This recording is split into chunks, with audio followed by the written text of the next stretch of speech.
नमस्कार, मी कीर्ती गायकवाड। स्वागत आहे आपलं आय न्यूज 28 मध्ये। चला तर मग जाणून घेऊयात महाराष्ट्रातल्या ताज्या घडामोडी। कारगिल झोपडपट्टी मिरज येथे हिवतापाचा उद्रेक, कोल्हापूर हिवताप विभागाचे सहाय्यक संचालक डॉक्टर संजय रणवीर यांची पाहणी। मिरज शहरातील कारगिल झोपडपट्टी परिसरात हिवताप या साथीच्या आजाराचा उद्रेक झाल्याची गंभीर नोंद झाल्याने आरोग्य प्रशासन सतर्क झाले आहे। आतापर्यंत एकूण 9 रुग्णाची नोंद झाली असून या पार्श्वभूमीवर कोल्हापूर विभागाचे सहाय्यक संचालक आरोग्य डॉक्टर संजय रणवीर यांनी नुकतीच सदर भागाला भेट देऊन सखोल पाहणी केली।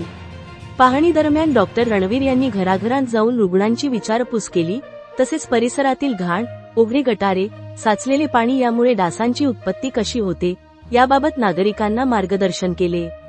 त्यांनी स्थानिक आरोग्य अधिकाऱ्यांना आणि महानगरपालिकेच्या संबंधित विभागाला तातडीने खालील उपाययोजना राबवण्याच्या स्पष्ट सूचना दिल्या। सदरचे सर्व रुग्ण हे उत्तर प्रदेश राज्यातील अमेठी व इतर जिल्ह्यातील स्थलांतरित असून अत्यंत हाय रिस्क असल्याचे सांगितले। वरील सर्व बाबींचा विचार करून महानगरपालिकेने 1 घरोघरी औषध फवारणी व धुरळणी करणे, 2 डासांचे उत्पत्तीस्थाने तात्काळ नष्ट करणे, 3 जनजागृती मोहिमेअंतर्गत नागरिकांना स्वच्छतेचे महत्त्व समजावून सांगणे, 4 हिवताप संशयित रुग्णांची लवकरात लवकर रक्त तपासणी करून निदान करणे, 5 आरोग्य कर्मचाऱ्यांची संख्या वाढवून सर्वेक्षण गतिमान करणे। डॉक्टर रणवीर यांनी हिवतापावर नियंत्रण मिळवण्यासाठी स्थानिक प्रशासनासोबत सातत्याने समन्वय साधून काम करण्याचे आवाहन केले।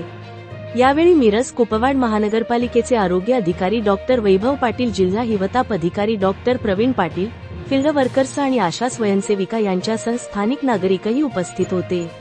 यावेळी महानगरपालिका व जिल्हा हिवताप कार्यालयाकडील आरोग्य कर्मचाऱ्यांनी संयुक्तरित्या कीटकशास्त्रीय सर्वेक्षण केले व डासाचे नमुने एकत्र करून तपासणी केली।